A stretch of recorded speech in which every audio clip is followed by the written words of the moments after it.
everyone, and welcome to what will most likely be the most evil episode of the Terror Express that we've had so far. With us, we have returning Vanessa Wright as our co-host. She is the founder of the Renegade Film Festival, which has been voted top 50 by Movie Maker magazine. Vanessa, welcome back.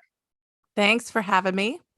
Absolutely. And with us today, hold on, this is an exciting announcement. We have Betsy Baker, who you will know as Linda from The Evil Dead.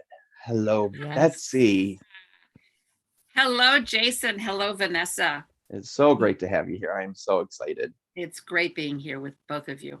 So I know Jason has some it's gonna jump into the Evil Dead questions, but I took some time to notice so there's a big difference, I guess. Evil Dead was basically like a student film. Like, it was a very small crew, very low budget, right? It was just like all hands on deck trying to make this thing happen.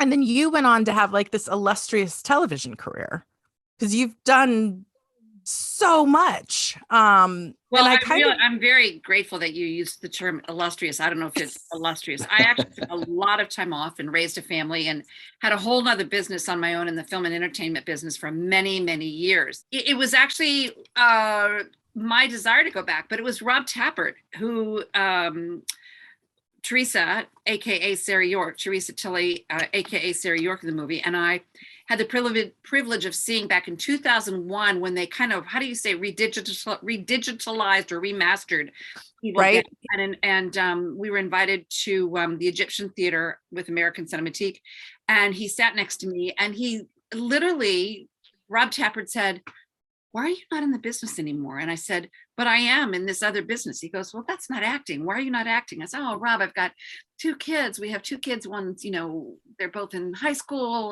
or one's going into high school, one's leaving high school." He goes, "They're big kids. You should go back to acting." And so I have written Rob and told him a few times before that I'm extremely grateful for his kind words, because it really kind of pushed me to get back in this business. And in the last, I don't know, 10, 15 years, I've been really, really fortunate. Yeah. Well, that Wonderful. being said, I mean, considering you did take such a break, like, you really came back in with a bang, because you've done, I mean, I was looking at your IMDb and I was like, oh man, she's done like everything. This is amazing. Well, that's very sweet to say. I've been very fortunate both in drama and comedy. So yeah, I've been very lucky. So that being said, obviously there's a little bit of difference between, being on like a film shoot for a feature or even a short, and the way like television runs. Like, do you prefer one over the other? Is there one that's more satisfying creatively to you? No, actually, that's a really great question. I actually enjoy the challenges of both. A lot of times in a film, you can only get maybe, depending on if it's a set or location or whatever, maybe 2, 3, 4 pages a day. And they sometimes feel they have the freedom, and sometimes often do have the freedom, to work more and more, longer and longer, meaning on a TV show, they're really rigidly structured, and you have to finish a 30-minute episode or a 60-minute episode in 8 or 9 shooting days. There's no ifs, ands, or buts. It's got to be done, right. And so I like the challenge of both. I like the fact that, in a feature film, you're doing a story and it has a plot, and then at some point within the next 2 or 3 hours after the film is done, you have closed that story. In a situation comedy or TV drama, it's a story that sometimes goes unended. I've been asked a couple of times to come back and recreate a character that I've been on, because they want to continue that story, which is always exciting. It's great. But yeah, I do like the challenges of both. That's a really good question though, Vanessa. It's a really good question. Yeah. Well, thank you. I try to come up with at least one good one. You always come up with the good ones. You're one always. for one. Yes.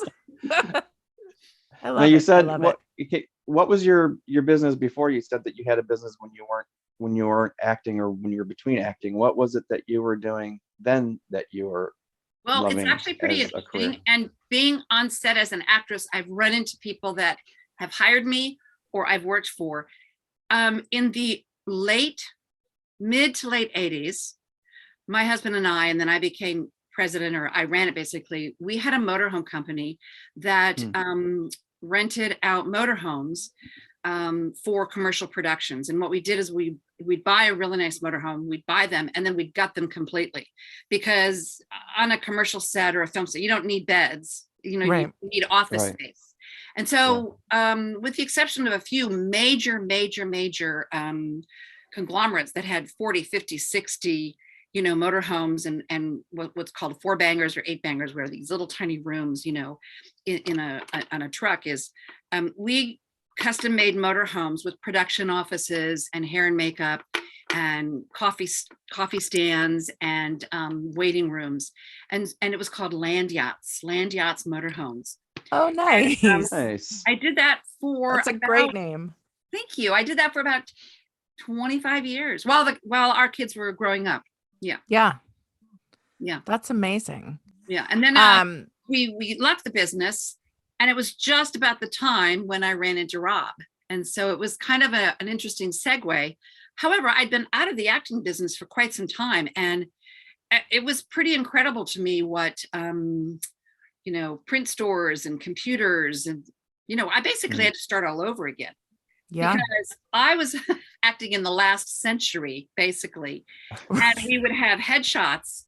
And then you would literally, I remember coming out to Los Angeles 41 years ago, and you would type up a resume and you would glue it to the back of your picture, which was wonderful until you got a job. Then you'd have to kind of rip them off and start again.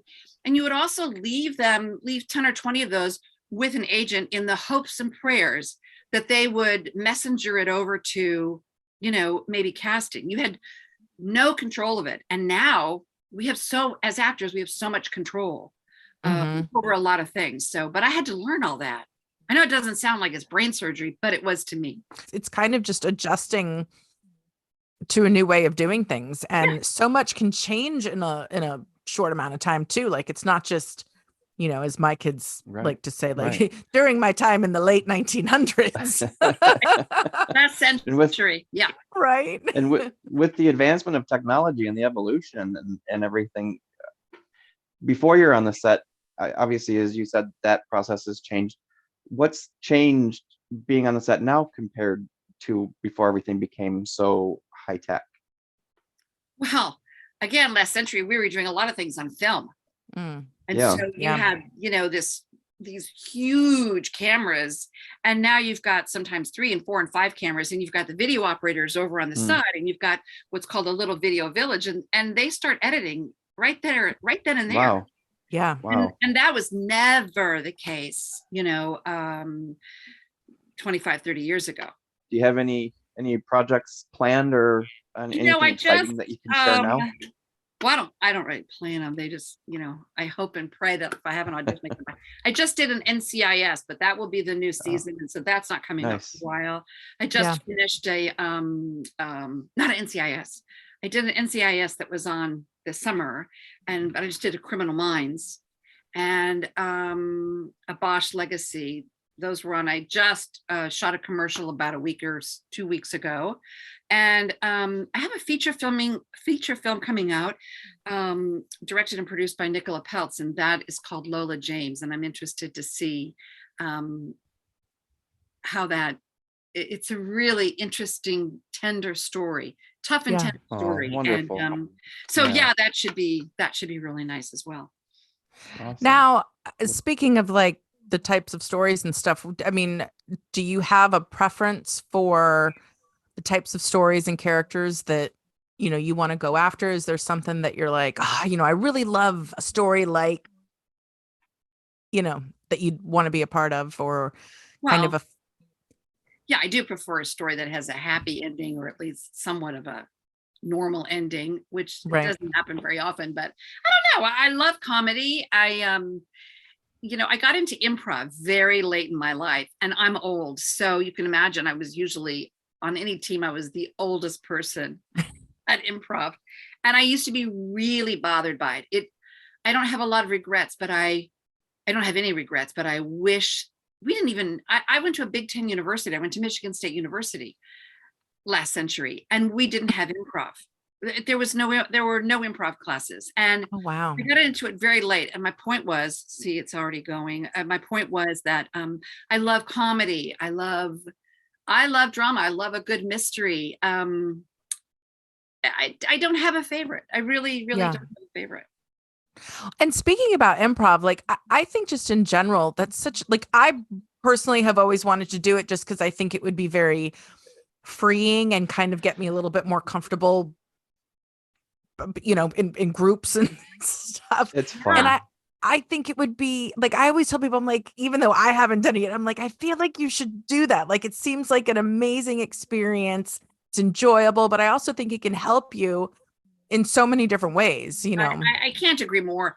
And I tell you, at my age, after doing a lot of work in front of a camera, it was very, or on a stage in you know, with either musical theater or theater, it was very hard for me to come and because I had learned just a different way of giving up the stage to you, or giving up the moment to you, or just playing off of you, or saying yes and, which is the proverbial, you know, improv, you know, helping words. But it was, to me, it was also so creative for my brain. You know, I just craved that creativity, and you can't really make a mistake. You can overthink it, which I was guilty of sometimes, but you can't really make a mistake. It is what it is, improvisation.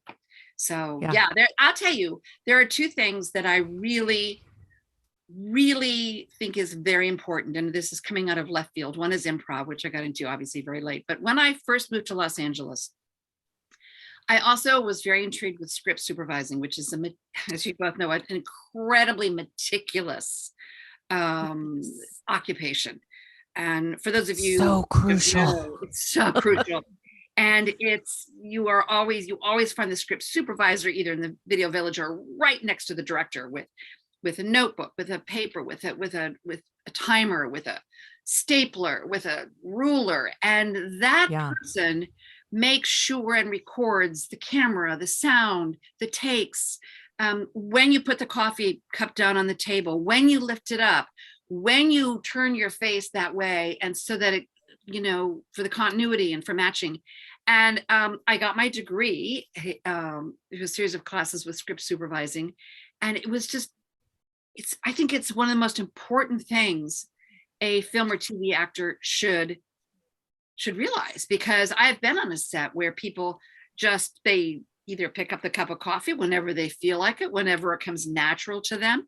And that's not always the case, because you're working with the team, and the team includes the editors, and they have to match when you're going to move your hands like this, and they have to match when you're going to put that coffee cup down. And I just think every actor should take some sort of script supervising class to see what goes behind the camera, to learn what they're dealing with behind the camera, and improv. I feel really strongly about that. I think it's amazing that's great advice. How many nuances go behind the scenes that a lot of fans of movies and TV shows don't realize happens. Oh yeah, there's tons of stuff that I don't even catch until it's incredible. Or something. Yeah.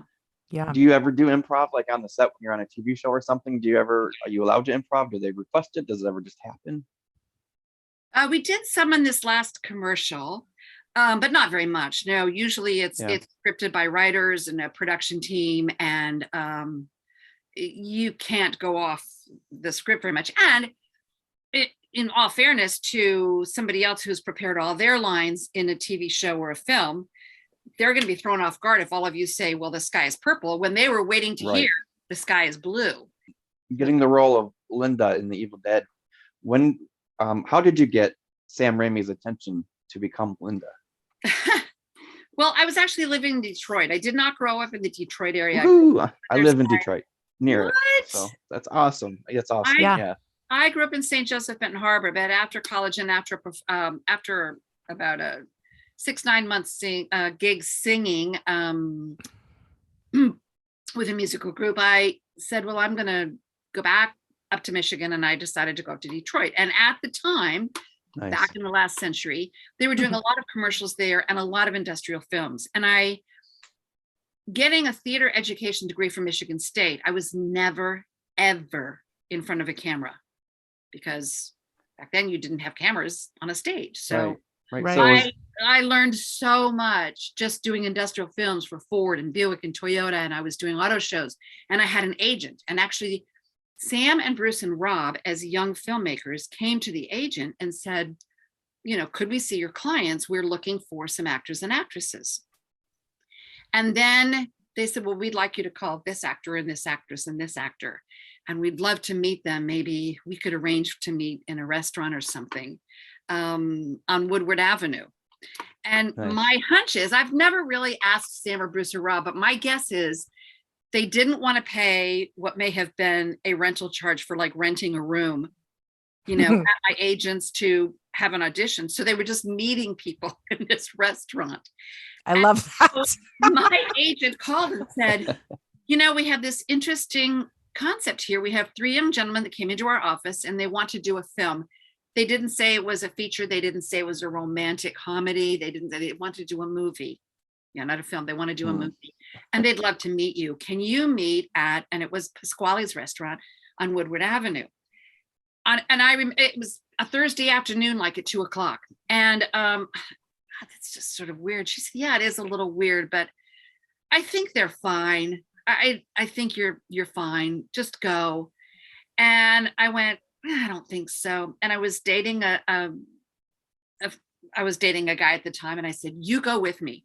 Stay in the car. If I don't come out in a half an hour, or if I go out and you see me looking around and I get into another car, call the police or drive after me, because I had no idea who these 3 men were. And I walked into this restaurant, and they were 3 guys like 19, 20, 21 years old. They were horsing around in the back corner drinking like root beer or Pepsi, and they were playing with their straws. And I went, I think I'm good. I think I'm safe. Yeah. So we met and we talked. He said, would you be interested in looking at a script? And would you be interested in maybe reading a few scenes? I said, yes. Okay, well, we're going to meet at Sam's parents' house in the basement this coming Saturday. Can you make it? I went, wow, sure. some red flags. How safe can that be? So Right. there were 5 or 6. I'll meet you in the through basement. the back door. He came to the back door, which everybody in the Midwest has a back door and a front door. He came to the back door, went down the steps to the basement, and read these scenes. And Sam offered me the job that day. That's awesome. Now, Yeah, now you said you weren't aware of what type of movie. If you knew what type of movie it was, a horror film, would you have gone to that restaurant? Would you have gone into that basement? I think I would have. I've been asked that before. Yeah. I think I would have. I think by the end of this little meeting at the restaurant, they said, well, it's kind of a horror film. Mhm. It's a scary movie. It's a horror film. Does that bother you? And at that moment, I chose to say no, because I was intrigued with the challenge it might have. It was, Mhm. different, Yeah. certainly different than how to install an engine for Ford Motor Company. And it was certainly different than, talking about Buicks on a turntable for weeks at a time, or doing a, Bob's Big Boy commercial or a Michigan Lottery commercial. So I said, yeah, I'm up for it. When you were filming this movie, or even after you were finished filming it, did you have any idea at that time, or like I said, in post, what this was going to become?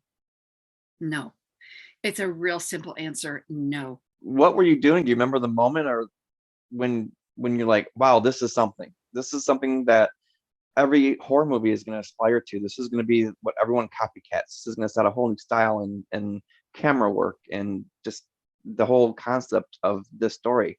What were you doing when you realized this was the precedent? I was in a video store, probably picking up movies like Bambi and, Mary Poppins Right. with my kids. And I happened to walk down the aisle and saw Evil Dead. I went, oh my God, it's on VHS. Are you kidding me? So I Did you actually rent it? met up once. Well, no, because small children, in our home. And so, but I went up and I said, Don't look at it. do you ever rent that movie over there on that row, Evil Dead, very much?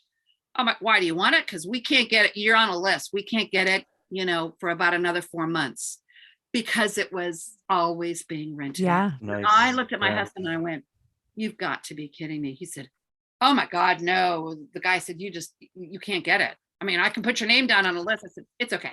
It's okay. Well, you bring up an interesting point, because the video store was how, especially with horror, how all of those films got discovered, because they weren't being widely released into the theaters. Exactly. If you were lucky enough to be in a city where they came out, they would be there for a little bit. But like, horror is not like it is today. Like, it wasn't just like horror films in the theaters and you could go and see Right. it. So the video store was kind of where everyone discovered those Mhm. films, Yeah. and Evil And Dead that's was one of them. I mean, that's how I discovered it. yeah, It was Yeah. slumber party night, and we were like, what horrible that's things can we get into in Alzheimer's with tonight? that's And all exactly you had to why. say is, we just got a movie, Mom and Dad, at the video store. We're going to Mhm. be downstairs in the basement. Yeah. And they went, okay, we'll have a good Yeah. time, Yeah. kids.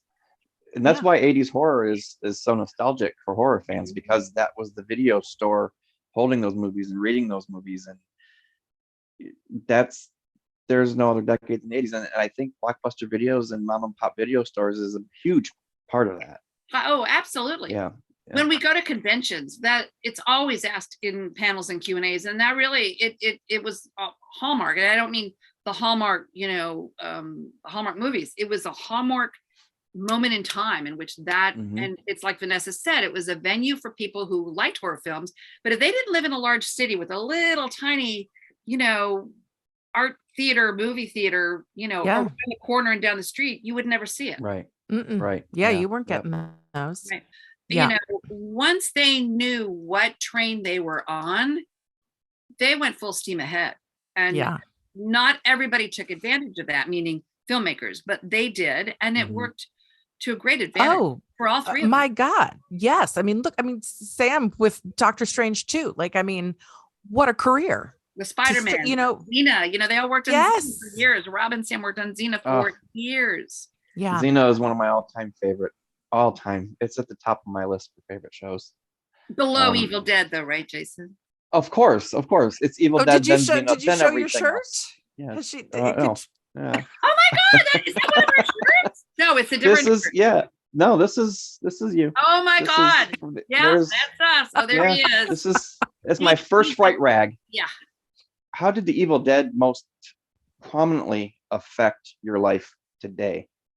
Once the three actresses, Ellen, Betsy, and Teresa, aka Sarah, started doing conventions, it gave us an opportunity to really realize what a cult classic this was. Yeah. Because Bruce and Rob and Yeah. Sam could have run into us in the street, and I did a few times up at the Italian restaurant or down at the deli, and he wouldn't say, "Hey, by the way, Evil Dead's a cult classic." But when you went to see the fans and meet with them and come out of your hotel room or come in from a car and you see a line around the corner waiting to see a screening of the Evil Dead, you're going, what? Yeah. Really? I mean, we actually, to this day, our faces look like that when we go to conventions, like, wow. And I mean this with the most sincerity. When we meet the fans and they are so appreciative of us coming and having a chat with them, it's incredible to us that this was a place, the video store or the movie theater or their parents' basement was a place where they loved to go, be with friends, and see something that they all enjoyed. And we were part of that. Do you have any charities or appearances coming up? Any that you would like to promote? We're going to San Antonio in just 2 weeks to appear at the, how do you say it, Retro Rebel Fest in San Antonio. Speaking of Bruce, I'm sure a lot of ladies and maybe even some guys would like to know, but was he a good kisser? Yeah, but we actually really did. I don't know if he had, I don't want to say he hadn't. I think he admitted to me that he hadn't had much experience. I don't think he had any girlfriends in high school. I could be wrong. But let me tell you, my heart, I just, That's so sweet. I loved the guy then. I love him now. I think he's extremely talented. I think he's extremely funny. I think he's he's hilarious. Quick-witted. And I loved working with him. And I have to tell you, I was very lucky and very fortunate and very grateful to have been given that role as his girlfriend. Betsy, what will be your legacy? I hope that my legacy would include being just a good person, a nice person, a loving person, Mhm. kind person, a good mother. I think that's beautiful. Yeah, I try my best. We all make mistakes, but that's what my legacy would want to be.